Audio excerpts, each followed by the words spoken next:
Ladies and gentlemen, welcome to this next episode of Mics with Benefits Special Sessions. I'm Broke LJ, your host, here with our special guest today, Joel Wood. That's right.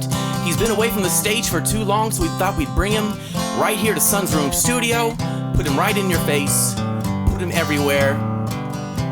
And he's been gracious enough to actually show up, which, we appreciate. So thanks for coming, Joel. Oh, glad to be here. Thanks for the intro music. Oh, yeah. A little something. Little something, maybe a precursor of what's to come. Well, the very first question I ask is the easiest, most complicated question that I ask, and it's really simple. Why, out of all of the things in a world to do, some much easier, some much more lucrative, do you do this? I guess I just got bit by the bug when I was younger, I guess. My grandfather, when I was about 5, bought me a guitar, and he wanted me to be a singer, and not because I showed any kind of talent towards it. That's just something he wanted me to be.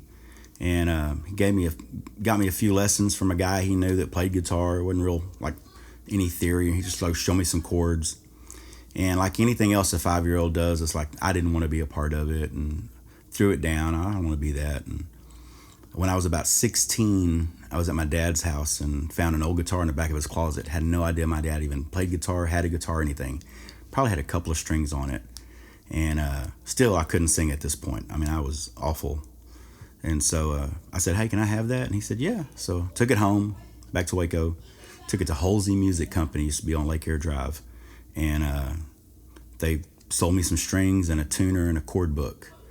And I just started listening to cassette tapes and trying to figure out how to play songs, and started writing my own when I was in high school. And there's a singer-songwriter that I like. His name's Jack Ingram, and he says the first 150 songs you write are just for you. Nobody should ever hear those. It's the stuff after that. That's when you start being good. And that's about accurate. The first 100 so songs I wrote should never see the light of day. But I feel like I've gotten better. Here in the last couple of years, I think my writing is starting to hone in a little bit. But I don't know. It's just something that I love to do. I learned how to sing. I learned how to hear myself, and a lot better than I used to be. So I'm getting somewhere. And it used to be about money, but now I'm able to where I can just play shows or go play something. And if I make money, I make money, and if I don't, I don't. But it's about what I want to do now. Yeah. No, all that makes sense. I purchased a guitar when I was 8. Nothing. Started picking out Let It Be on an old organ that got donated by my great-grandmother to us years later on my own, just hearing it in my head, and then never looked back. I needed to learn everything that there was to learn about it. And I had to write for years before I got to any songs that I actually still use today. I started keeping a spiral every year from the year 2000 to present, and we don't play the songs from 2000 or 1 or 2 or 3 or maybe 1 and 4. I have my old songs in this little file, like one of those expandable files with the alphabet in it, and they're all by title. And every couple of years I'll dig it out from under the bed and go through, and they're all on different sheets of yellow paper or scratch paper or whatever. And there's probably several hundred, just 1 or 2 lines on a piece of paper. It's like I had an idea, didn't go anywhere.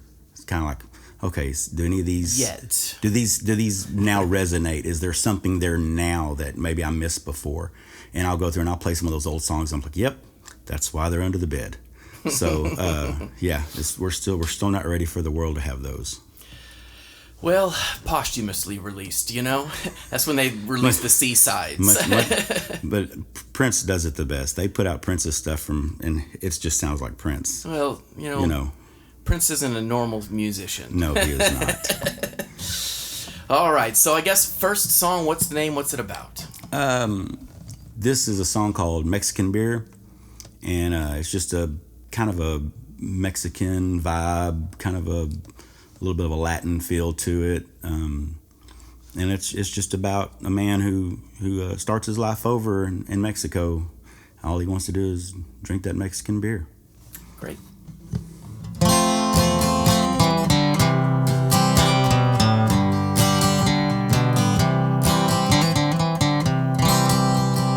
You never liked where my head was at. I packed my bags and took my cowboy hat. came up with my own brand new plan. I cashed in my 401k. I headed south to Acapulco Bay. I started my new life as a free man. Down here the water's clear. I'm watching all my worries disappear. And best of all, I'm drinking Mexican beer. It goes down smooth, it's nice and cold. They call it cerveza, so I've been told. And the weather, it stays beautiful all year. Day after day, drinking Mexican beer.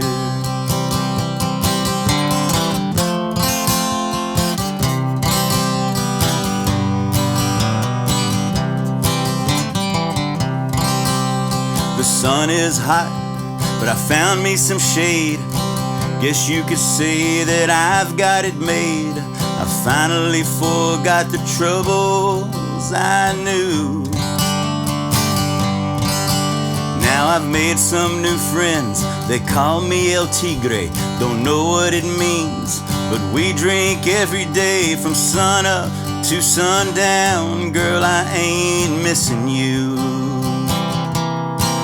Down here the water's clear. I'm watching all my worries disappear.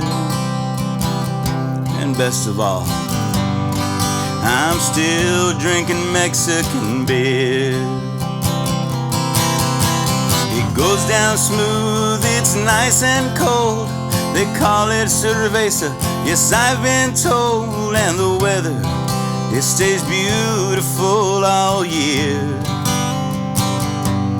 Day after day, drinking Mexican beer. It goes down smooth, it's nice and cold. They call it cerveza, it tastes like gold. And the senoritas, man, they all love me down here. Wasting my time drinking Mexican beer. I'll be right here drinking Mexican beer.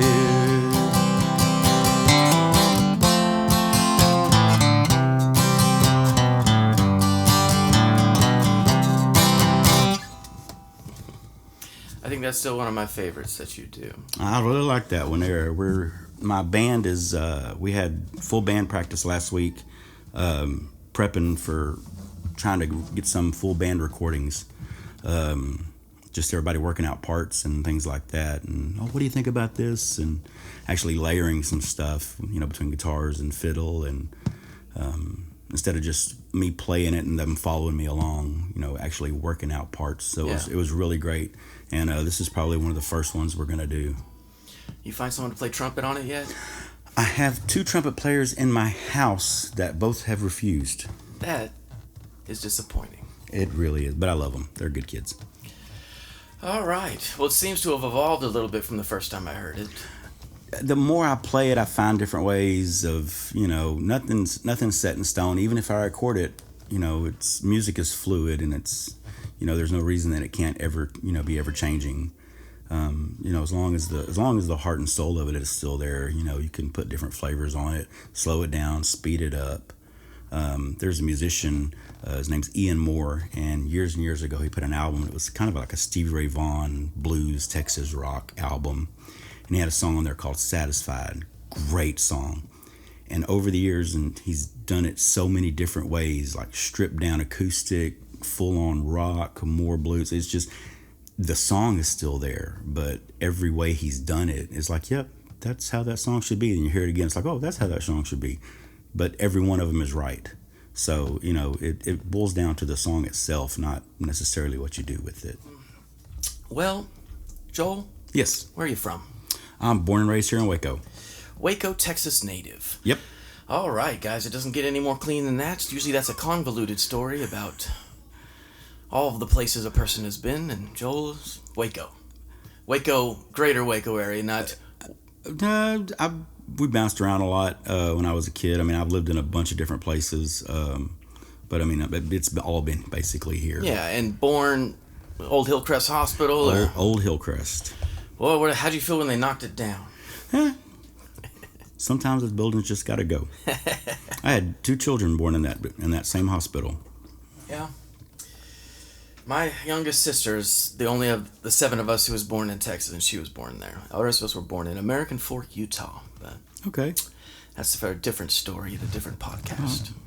So, song number 2, Joel, what's it called? What's it about? Funny thing you should say about where I'm from.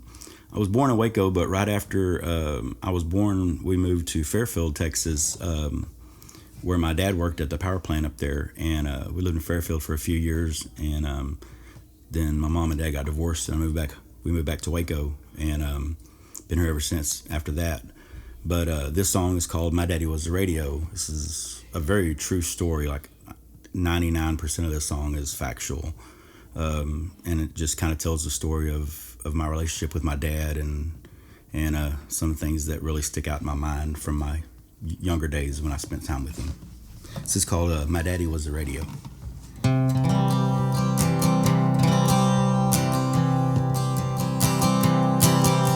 When I was just a kid, Mom and Dad got a divorce. Me and baby sister, well, we missed our dad, of course.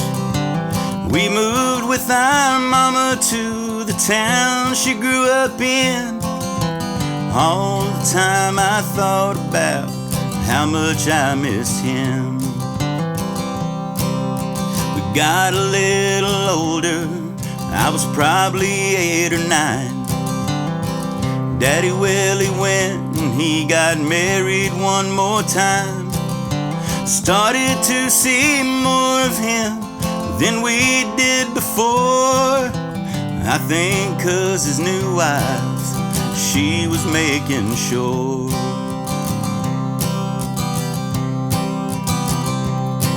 He'd pick us up on Friday night, and we'd get in the truck. We'd put on our seat belts, and he'd fire that Chevy up. The stereo was broken, so the whole way he would sing George Jones songs and Johnny Cash. He sang everything. My daddy was the radio out on Highway 84. He knew every word to every song. It's where I first heard Walk the Line, Bartender's Blues, and Yesterday's Wine. Me and baby sister would sing along, and we didn't need that broken stereo, 'cause my daddy was the radio.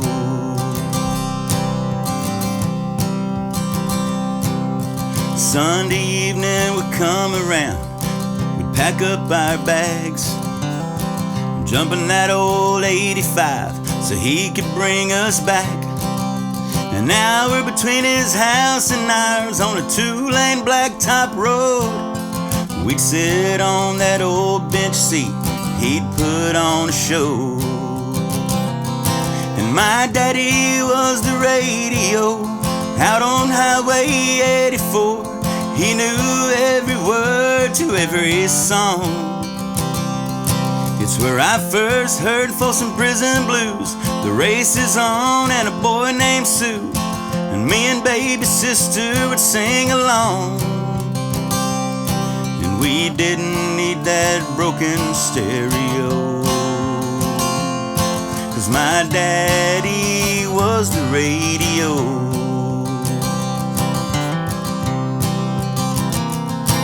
My daddy was the radio out on Highway 84. He knew every word to every song.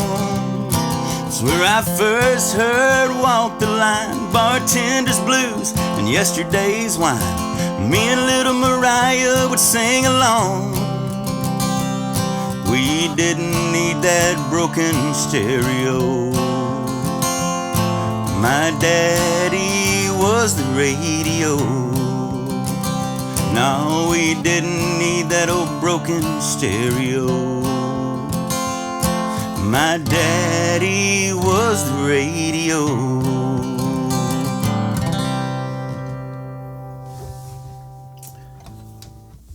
Well, if I'd asked you to come in with a set list instead of letting you choose, that one would have been on there too. So you're knocking it out of the park so far. It's the greatest hit CD. Yeah, good job. Yeah, thanks. I think we agree on your best songs. Yeah, I do too. Like I said, I've been writing for so many years, and I just really feel like my confidence in the last 2-3 years as a songwriter has got to the point where, like, yeah, these songs are good. I should play them in front of people.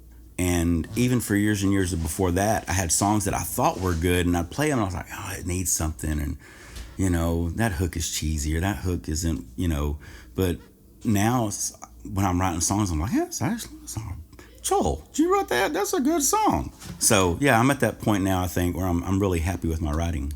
It was fun to watch your development just over the course of coming to episode when you were working that class and getting ready for new episodes, new songs, just watching your process. So I guess that's the next question is kind of, what is your process? Is it lyrics? Is it melody? Is it music? Is it what's first? I don't sit down with a purpose. I've never sat down, I'm going to write about this. And I think that's always been my problem. I'm just randomly waiting on something to jump in my head. A year, or maybe earlier this year, I can't remember. It's been a while. Maybe it was last year. Another local songwriter put a thing on Facebook, said, starting a songwriting group, message me for info. And so hollered at him, and he's like, okay, here's the thing. There's like 6 or 7 of us. Well, I'm gonna give everyone a prompt on Sunday. You have a whole week to write something that fits that prompt, and either record a video, record the audio. You could be crude on your phone, whatever. It doesn't have to be fancy or professional, and then submit it to the group, and everybody can critique it. Honest feedback, and that really kind of forced me to think about what I wanted to write about, and it gave me a topic, and not there's this whole I'm just write randomly. Both of these songs came from that. So just knowing what I want to write about now seems to help a lot. And I still sit down sometimes and start strumming, and words will come out, and that's not terrible, but it just seems like the more focused I am when I start, the better the end product. So I wish I'd have done that 25, 30 years ago. Yeah, lots of different answers for this question. Some are more deliberate, some are more sporadic, some are more waiting for inspiration. Mine is always sitting down, something will come to me, but then I'm like, well, what is this about? And then I'll build the song around that idea. Yeah. I've sat down for, projects where I had to write to a specific mood or theme or idea, and I never liked them. People have liked them. The clients have liked them. Pay the bills. I don't know if I love my writing that way, but so I guess song number 3. What is it? What's it about? Oh, I don't know. I hadn't really thought about that far. So just so you know, kind of everyone's doing between 4 and 6. Your call. Yeah, anywhere in that range. I've got about 2.5 songs ready. So yeah, I'm good. Sweet. No, the shortest episode. Yes. I'm gonna do one that I wrote many years ago. I did write some a long time ago that I would say stood the test of time, but they seem good enough to keep playing. This is called "She's Wasting Her Time on Me." She has the bluest eyes I've ever seen, but sometimes I wish they were green. And she can love me like I've never known. Sometimes I wish she'd just leave me alone, 'cause I know I'll only hurt her Yes, I know I don't deserve her. And she's an angel, but you can't see her wings. But I know it when she sings. And I'm a sinner, there's no saving me, but she's still trying to save me. And I'll break her heart someday when I take it all away, yeah. And she's wasting her time on me. I wish I could say goodbye and set her free. I can't be the man she needs me to be. God's wasting an angel, wasting one on me.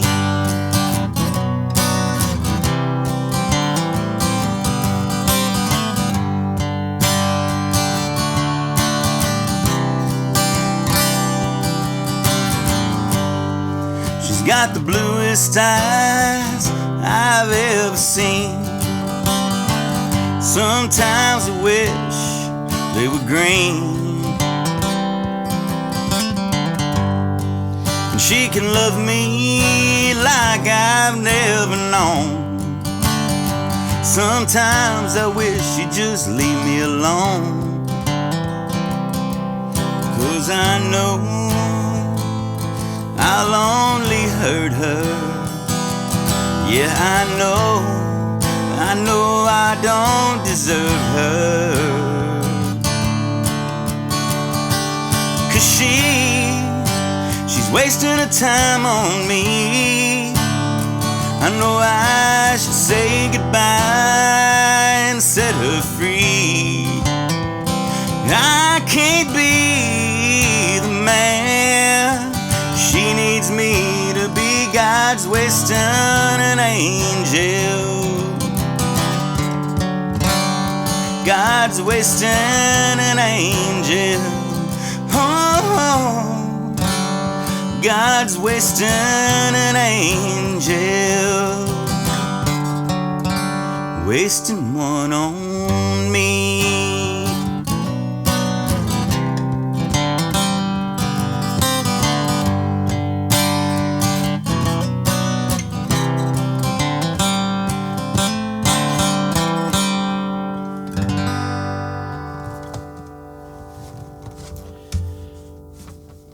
Yeah, let it ring. There you go. Let that Gibson do what it does.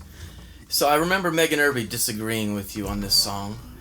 She doesn't think it's right to put this woman on a pedestal while being self-deprecating. But right or wrong, I believe it's a pretty common sentiment. It speaks to probably a lot of people. And it's well written. Thanks. It's a jam. I'm not supposed to critique on this episode, so I won't. I'll just let the song stand for itself. We're here to spotlight your songwriting, not my critiquing. Get enough of that on Wednesdays. There you go. I understood what Meg said when she said that, but at the same time, it seemed like that's the song that needed to be written at that time, and not every song is going to be, perfectly in the status quo. Some songs are going to be, have a certain way of looking at them from a certain point of view, much like, anything else in life. That's how you're feeling at the time. Right. It's just the way the words came out, and that's why they worked. Yeah. Some people resonate, some people don't. So Megan just needs to get off her pedestal. Nope. She deserves it. She's awesome. She'll be at the panel Wednesday. So very cool. She's the best. I love her. With love, Megan. Yes.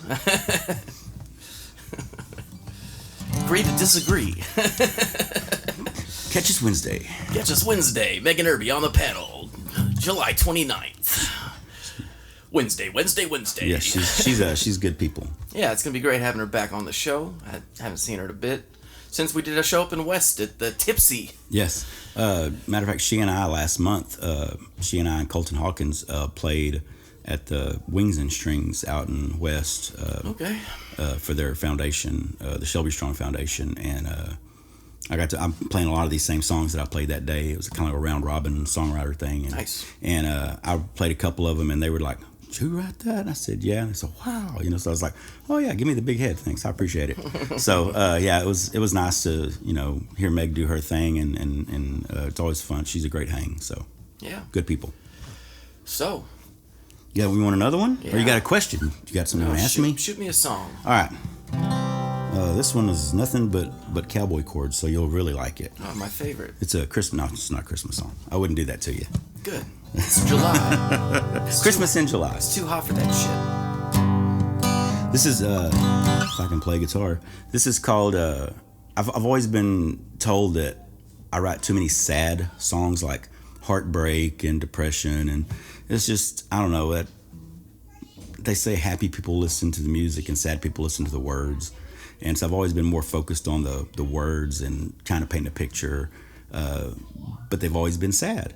And so every now and then I do write a happy, maybe not upbeat song, but at least a love song. So this is actually one of the few love songs that I have. It's called Baby Loves the Slow Songs.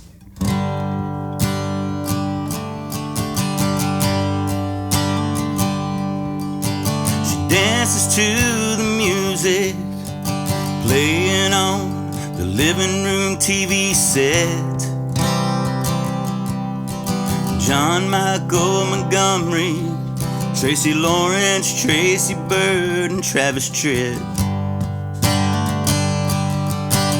Every song's a love song, that's all she wants to listen to. Says, "Baby, come dance with me right now, I just need you." Baby, I do too.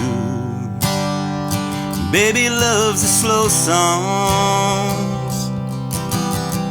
She listens to them all night long.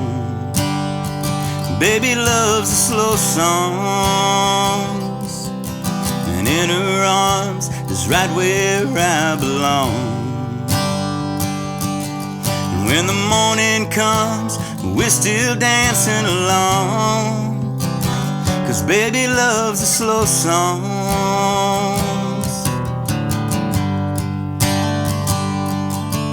She's cooking in the kitchen, singing along to the radio. Two-stepping with the kitchen sink, watching her is my favorite show. Then they play a love song, and she turns the volume up. She looks at me with those big brown eyes, it makes my heart erupt. I can't believe my luck, 'cause baby loves the slow songs. She listens to them all night long. Baby loves the slow songs, and in her arms is right where I belong. And when the morning comes, we're still dancing along, 'cause baby loves the slow songs.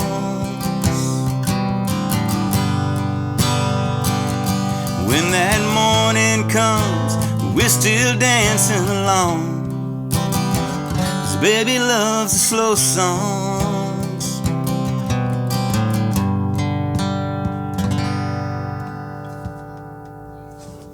I don't think I've heard that one yet. I got a Wednesday night weekly gig, and it's hard to come see y'all. So y'all need to change nights. No. Yeah, it's or I need to just take a night off. Problem. I just need to take a night off. Maybe you're working too hard, Joel. I do that. And that wasn't all cowboy chords. I do that little slide up D thing now. D-add-9 kind of a deal there. I know.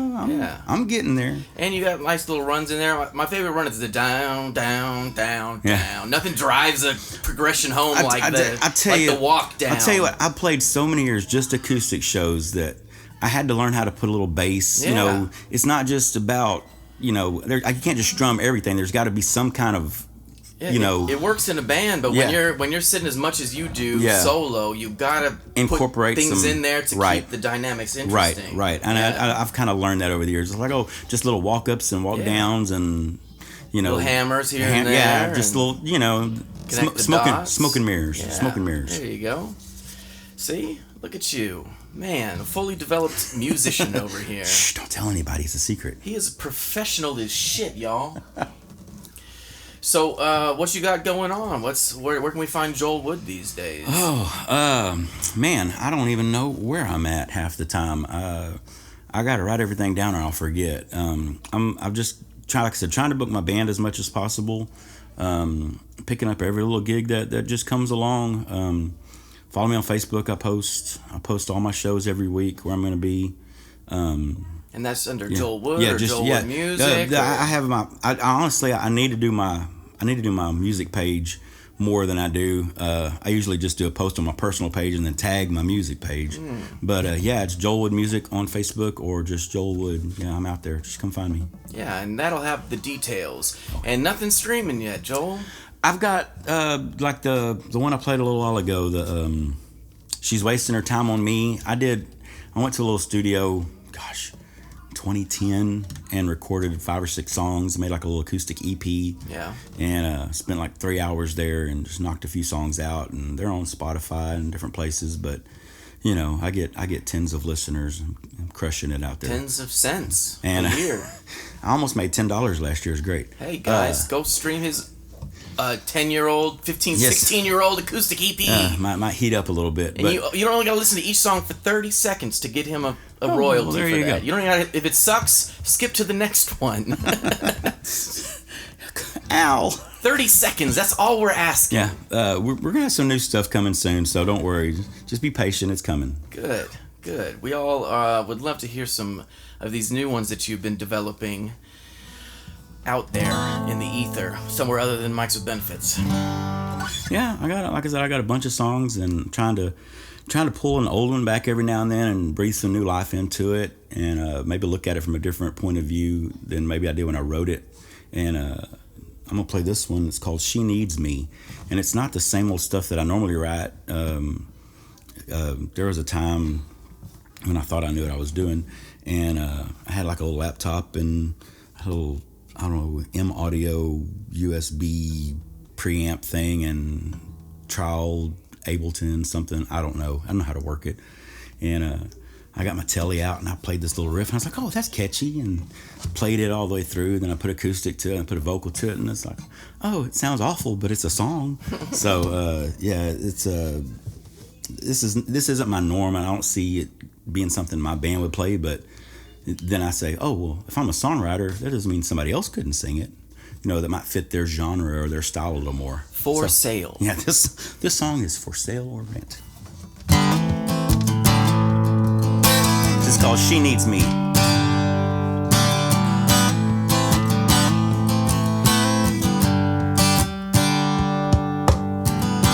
She needs me like the deserts need the rain.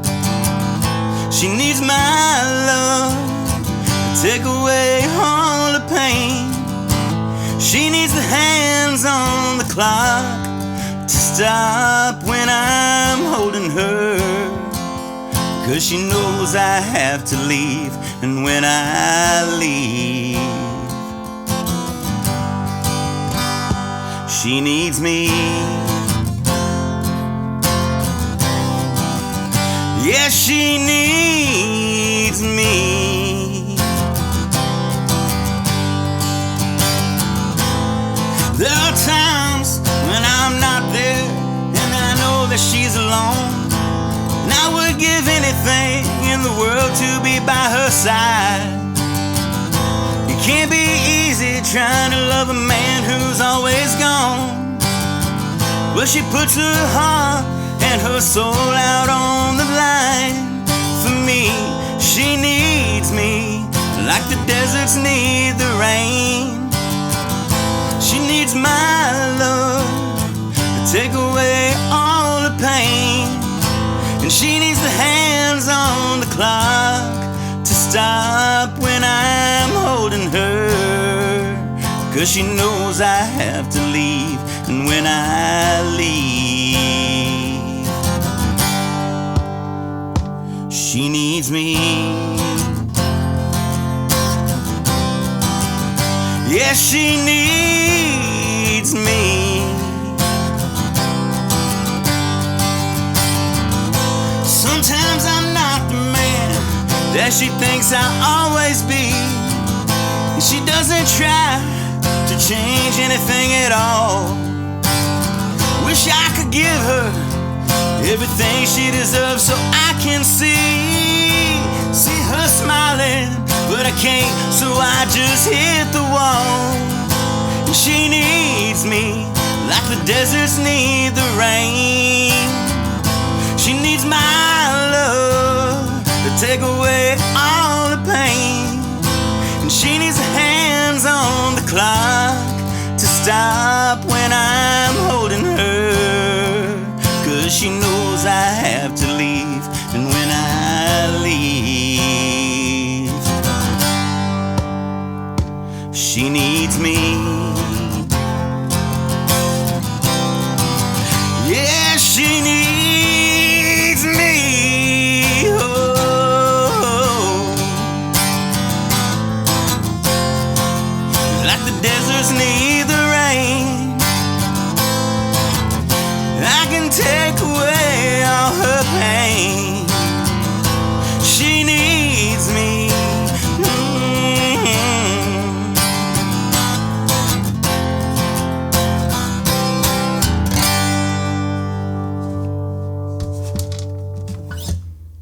Something rattling around inside that thing. That's 2 or 3 broken string ends. I figure when they're good enough to make it worth my time to go dig them out, I'll do that then. Yeah. So. Yeah, that's the chord progression of the indie alternative rock scene in the 90s. Right, like, yeah. Save Tonight, Fight the Break of Dawn, all those songs. So many songs. Is that Eagle-Eyed Cherry? Yeah, so many songs. But it wasn't just them. I mean, that progression dominated for like 6 years on the charts in the mid-90s. So it's definitely different than your normal it's not style. And just the way I sing it, and just, I don't know, it's just, like I said, I can write other stuff besides the stuff that I sing. And I don't know, that was kind of like, I wrote that and I was like, I'll never sing that at one of my shows. Like, I just don't see me singing that. It just doesn't fit who I think I am as an artist. But as a writer, I can be anything I want to be. Yeah. You know, I can put myself in someone else's shoes, like, oh, what would they want to say, or how would they say it? Yeah. And then something like that comes out. I've got songs like that don't fit my artist, persona or stage or feel or vibe, that were written for projects or different things, and they're just sitting on the back burner for someone else to do. Right. Well, we got time for one more if you want. Okay. Let's see. What's good? Nothing's good. It's all good is what I meant to say. Kids are getting amped in the background, I hear which them. means Yes. that pizza's probably here. It's getting close to going home time. All right. What is a song that I wrote? Let's do something sad and depressing. For the listeners at home, this is Son's Room Studio. It's literally a room I stole from my son, and you can hear him and his friends in the background because pizza is here. And I'm not going to apologize for that.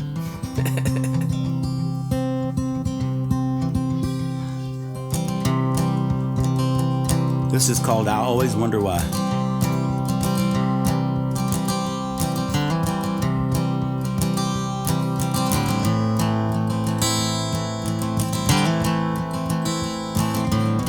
It's been a day, hell, it's been a year.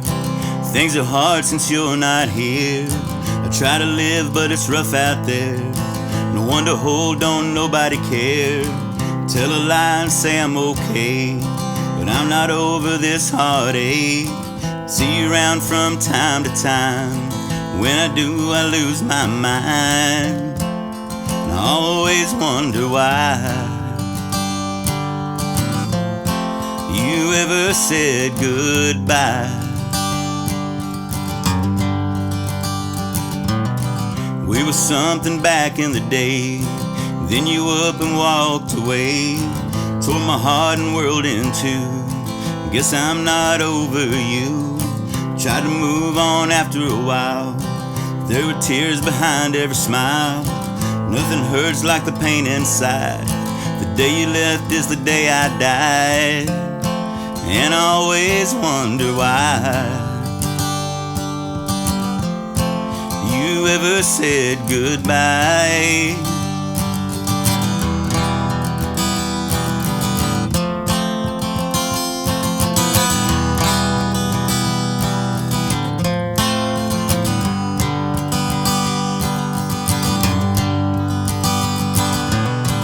Wonder if you think of me, all alone in my misery.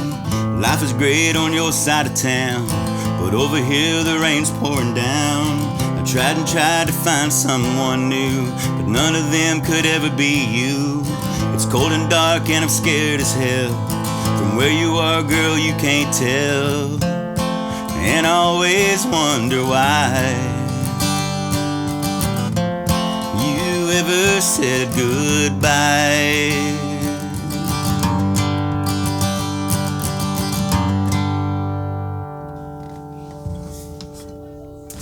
Leaving it without resolution. No. Interesting. Well, you played that faster this time. Yeah, it's one of those songs. It's like it just. Sometimes I play it fast. Sometimes I play it real slow. It's kind of in my mood. Yeah. Yeah. Well, it works faster with the kids amped in the background. Shut up! We're working over here. That's all right. I'll be in my new studio soon. That's right, 3004 Franklin Avenue. Sun's Room Studio is moving out of Sun's Room. Anyway, ladies and gentlemen, we'd like to thank Joel Wood once again for being out here. Anything else you want to tell the world? No, come see me sometime. Come see him live or listen to that EP for 30 seconds. Go on the last Wednesday of the month and go find Mics with Benefits and listen to some local live talent and listen to these guys praise them constantly. They're good at what they do. So I appreciate everything you've done for the local scene and for having me. It means a lot. Thank you for having me. Thanks for coming out. Absolutely. Playing your songs for us. Sure. This has been Joel Wood at another Mics with Benefits special session with your host, Broke LJ, right here at Sun's Room Studio in Sun's Room. See you next time.